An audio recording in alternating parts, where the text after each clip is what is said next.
Matthew chapter 12, verse 34, Amplified Bible. You offspring of vipers, how can you speak good things when you are evil? For out of the fullness, the overflow, superabundance of the heart, the mouth speaks.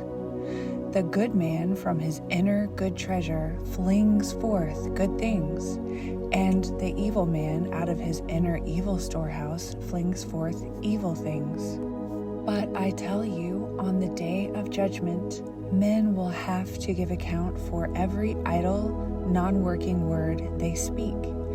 For by your words you will be justified and acquitted, and by your words you will be condemned and sentenced.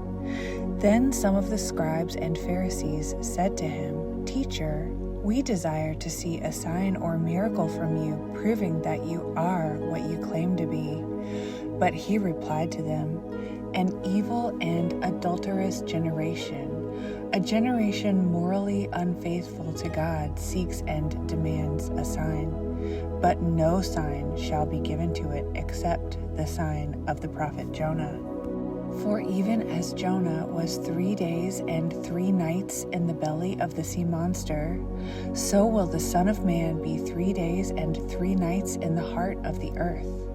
The men of Nineveh will stand up at the judgment with this generation and condemn it, for they repented at the preaching of Jonah, and behold, someone more and greater than Jonah is here.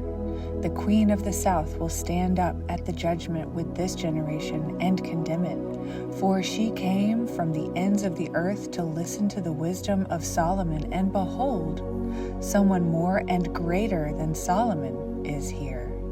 But when the unclean spirit has gone out of a man, it roams through dry, arid places in search of rest, but it does not find any.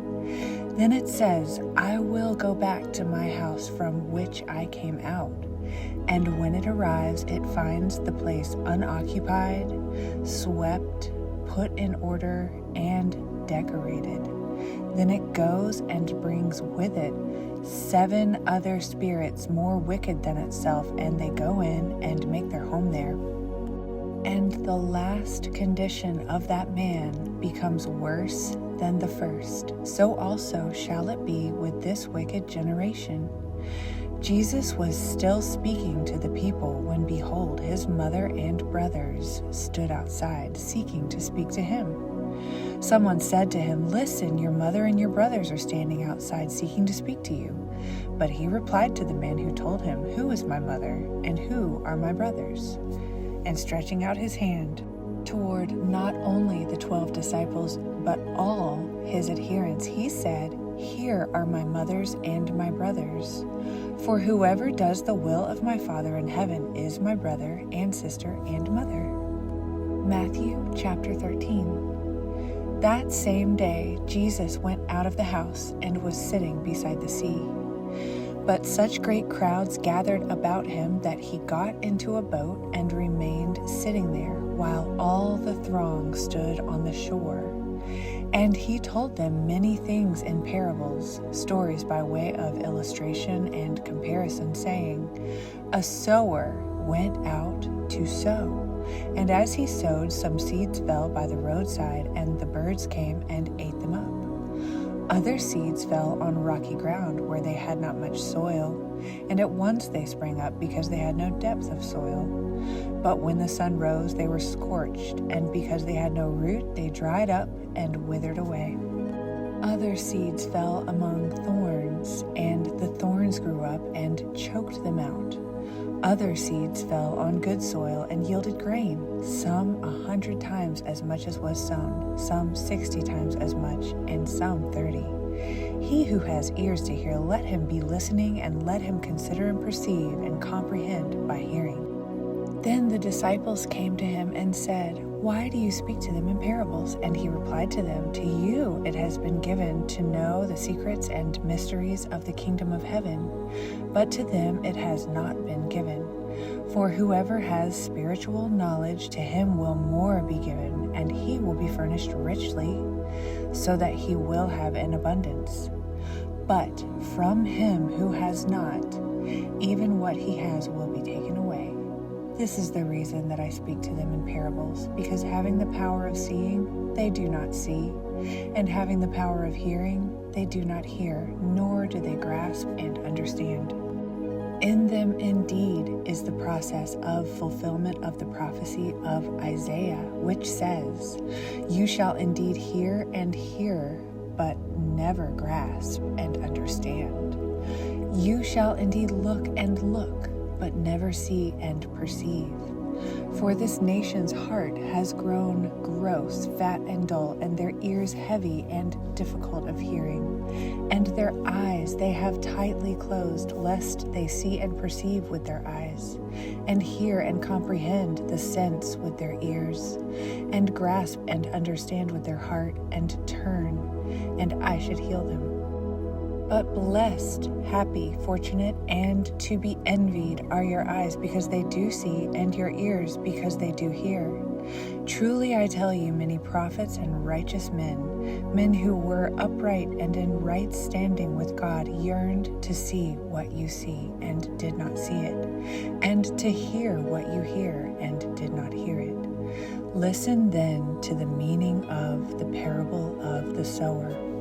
While anyone is hearing the word of the kingdom and does not grasp and comprehend it, the evil one comes and snatches away what was sown in his heart. This is what was sown along the roadside. As for what was sown on thin, rocky soil, this is he who hears the word and at once welcomes and accepts it with joy. Yet it has no real root in him, but is temporary, inconsistent, lasts but a little while. And when affliction or trouble or persecution comes on account of the word, at once he is caused to stumble. He is repelled and begins to distrust and desert him who he ought to trust and obey, and he falls away.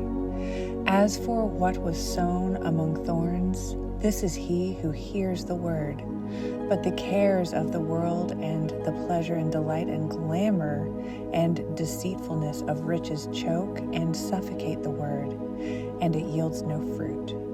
As for what was sown on good soil, this is he who hears the word and grasps and comprehends it. He indeed bears fruit and yields in one case 100 times as much as was sown, in another 60 times, and in another 30. Another parable he set forth before them, saying, The kingdom of heaven is like a man who sowed good seed in his field. But while he was sleeping, his enemy came and sowed also weeds resembling wheat among the wheat, and went on his way. So when the plant sprouted and formed grain, the weeds appeared also. And the servant of the owner came to him and said, Sir, did you not sow good seed in your field? Then how does it have weed shoots in it? He replied to them, An enemy has done this. The servant said to him, Then do you want us to go and weed them out? But he said, No, lest in gathering the wild wheat, weeds resembling wheat, you root up the true wheat along with it. Let them grow together until the harvest, and at harvest time I will say to the reapers, Gather the weeds first, and bind it in bundles to be burned, but gather the wheat into my granary. Another story by way of comparison he set forth before them, saying, The kingdom of heaven is like a grain of mustard seed, which a man took and sowed in his field. Of all the seeds it is the smallest, but when it has grown, it is the largest of the garden herbs and becomes a tree, so that the birds of the air come and find shelter in its branches. He told them another parable. The kingdom of heaven is like leavened sourdough, which a woman took and covered over in 3 measures of meal or corn or flour, till all of it was leavened. These things all taken together, Jesus said to the crowds in parables. Indeed, without a parable he said nothing to them. This was in fulfillment of what was spoken by the prophet. I will open my mouth in parables. I will utter things that have been hidden since the foundation of the world. Then he left the throngs and went into the house. And his disciples came to him, saying, Explain to us the parable of the weeds in the field. He answered, He who sows the good seed is the Son of Man. The field is the world. and the good seeds mean the children of the kingdom. The weeds are the children of the evil one, and the enemy who sowed it is the devil. The harvest is close and consummation of the age, and the reapers are angels.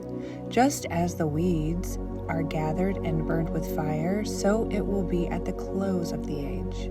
The Son of Man will send forth his angels, and they will gather out of his kingdom all causes of offense, persons by whom others are drawn into error or sin, and all who do iniquity and act wickedly, and will cast them into the furnace of fire. There will be weeping and wailing and grinding of teeth. Then will the righteous, those who are upright and in right standing with God, shine forth like the sun in the kingdom of their Father. Let him who has ears to hear be listening, and let him consider and perceive and understand by hearing. The kingdom of heaven is like something precious buried in a field, which a man found and hid again, and in his joy he goes and sells all he has and buys that field. Again, the kingdom of heaven is like a man who is a dealer in search of fine and precious pearls, who, on finding a single pearl of great price, went and sold all he had and bought it. Again, the kingdom of heaven is like a dragnet which was cast into the sea and gathered in fish of every sort. When it was full, men dragged it up on the beach, and sat down and sorted out the good fish into baskets, but the worthless ones they threw away. So it will be at the close and consummation of the age. The angels will go forth and separate the wicked from the righteous, and cast them, the wicked, into the furnace of fire. There will be weeping and wailing and grinding of teeth. Have you understood all these things taken together? They said to him, Yes, Lord. He said to them, Therefore, every teacher and interpreter of the sacred writings who has been instructed about and trained for the kingdom of heaven and has become a disciple is like a householder who brings forth out of his storehouse treasure that is new and treasure that is old, the fresh as well as the familiar. When Jesus had finished these parables, these comparisons, he left there. And coming to his own country, Nazareth, he taught in their synagogue, so that they were amazed with bewildered wonder and said, Where did this man get wisdom and these miraculous powers? Is not this the carpenter's son? Is not his mother called Mary? And are not his brothers James and Joseph and Simon and Judas? And do not all his sisters live here among us? Where then did this man get all this? And they took offense at him. That is, they were repelled and hindered from acknowledging his authority and caused to stumble. But Jesus said to them, A prophet is not without honor except in his own country and in his own house.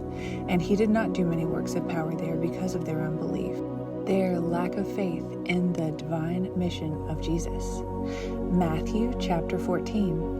At that time, Herod the governor heard the reports about Jesus, and he said to his attendants, This is John the Baptist. He has been raised from the dead, and that is why the powers of performing miracles are at work in him. For Herod had arrested John and bound him and put him in prison to stow him out of the way, on account and for the sake of Herodias, his brother Philip's wife.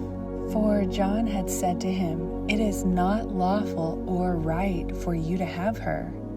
Although he wished to have him put to death, he was afraid of the people, for they regarded John as a prophet.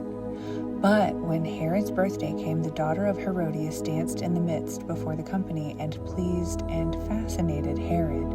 And so he promised with an oath to give her whatever she might ask. And she, being put forward and prompted by her mother, said, Give me the head of John the Baptist right here on a platter. And the king was distressed and sorry, but because of his oaths and his guests, he ordered it to be given to her. He sent and had John beheaded in the prison, and his head was brought in on a platter and given to the little maid, and she brought it to her mother. And John's disciples came and took up the body and buried it. Then they went and told Jesus. When Jesus heard it, he withdrew from there privately in a boat to a solitary place. But when the crowds heard of it and followed him by land on foot from the towns, when he went ashore and saw a great throng of people, he had compassion for them and cured their sick.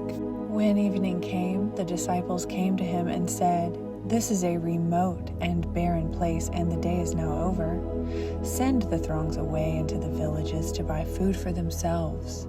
Jesus said, "They do not need to go away. You give them something to eat." They said to him, "We have nothing here but 5 loaves and 2 fish." He said, "Bring them here to me." Then he ordered the crowds to recline on the grass, and he took the 5 loaves and the 2 fish, and, looking up to heaven, he gave thanks and blessed and broke the loaves and handed the pieces to the disciples, and the disciples gave them to the people. And they all ate and were satisfied. And they picked up 12 small hand baskets full of the broken pieces left over. And those who ate were about 5,000 men, not including women and children.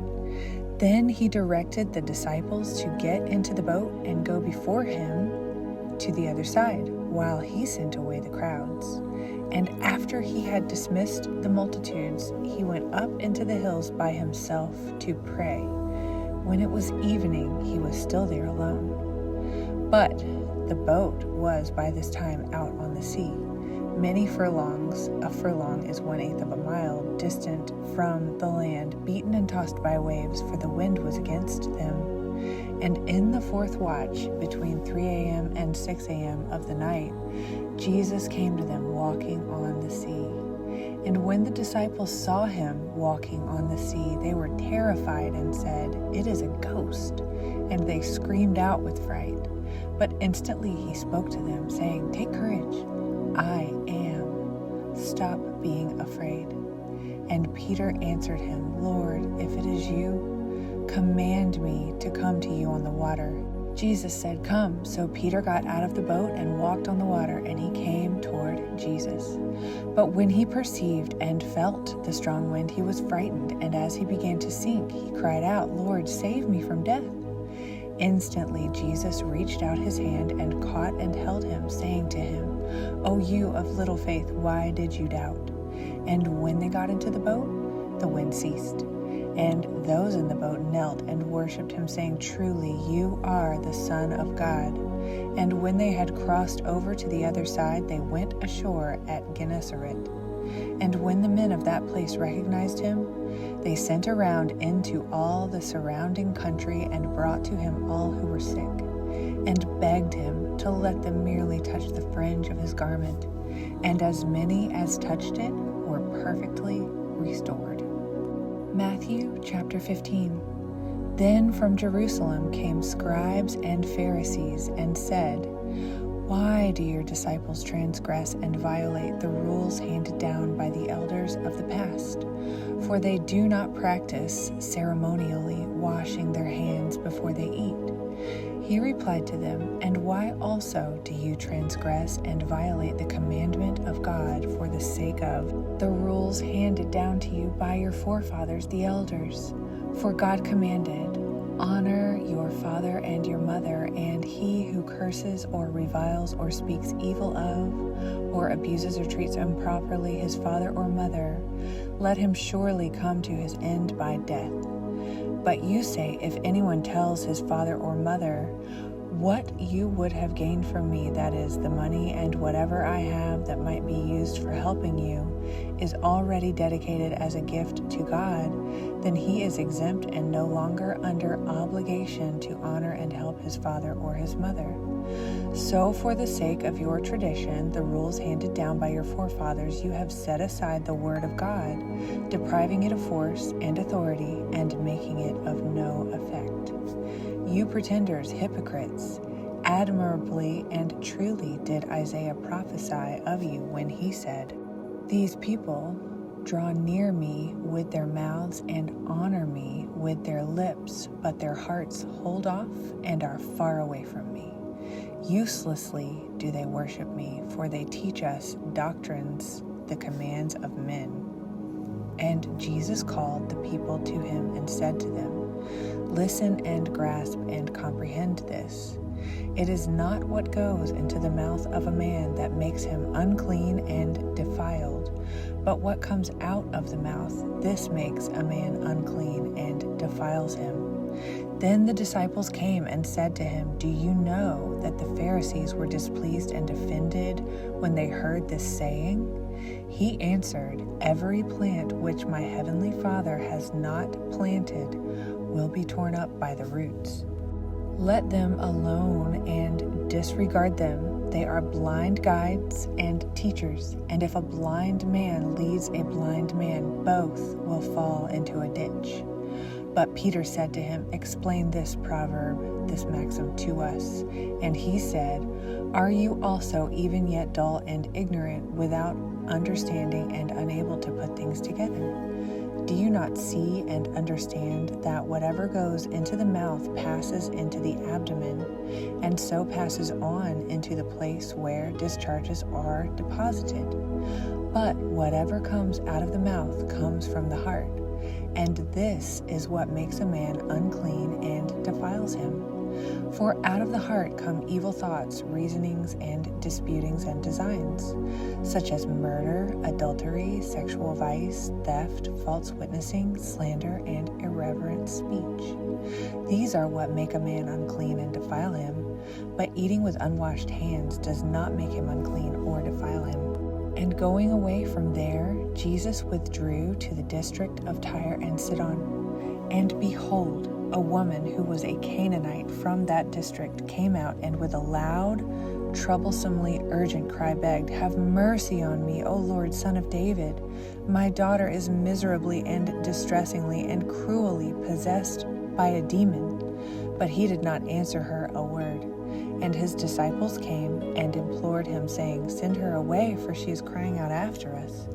He answered, I was sent only to the lost sheep of the house of Israel. But she came and, kneeling, worshipped him and kept praying, Lord, help me. And he answered, It is not right to take the children's bread and throw it to the little dogs. She said, Yes, Lord, yet even the little pups, little whelps, eat the crumbs that fall from their young master's table. Then Jesus answered her, O woman, great is your faith, be it done for you as you wish. And her daughter was cured from that moment. And Jesus went on from there and passed along the shore of the Sea of Galilee. Then he went up into the hills and kept sitting there. And a great multitude came to him, bringing with them the lame, the maimed, the blind, the dumb, and many others. And they put them down at his feet, and he cured them. So that the crowd was amazed when they saw the dumb speaking, the maimed made whole, the lame walking, and the blind seeing. And they recognized and praised and thanked and glorified the God of Israel. Then Jesus called his disciples to him and said, I have pity and sympathy and am deeply moved for the crowd, because they have been with me now 3 days, and they have not had anything to eat, and I am not willing to send them away hungry, lest they faint or become exhausted on the way.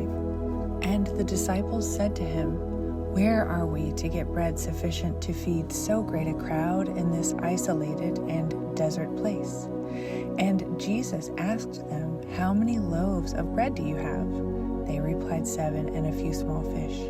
And ordering the crowd to recline on the ground, he took the 7 loaves and the fish, and when he had given thanks, he broke them and gave them to the disciples, and the disciples gave them to the people. And they all ate and were satisfied, and they gathered up 7 large provision baskets full of the broken pieces that were left over. Those who ate were 4,000 men, not including the women and the children. Then he dismissed the crowds, got into the boat, and went to the district of Magadan. Matthew chapter 16. Now the Pharisees and Sadducees came up to Jesus, and they asked him to show them a sign, spectacular miracle from heaven, attesting his divine authority. He replied to them, When it is evening, you say, It will be fair weather, for the sky is red. And in the morning, it will be stormy today, for the sky is red and has a gloomy and threatening look.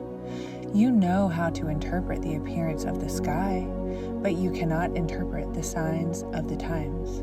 A wicked and morally unfaithful generation craves a sign, but no sign shall be given to it except the sign of the prophet Jonah." Then he left them and went away.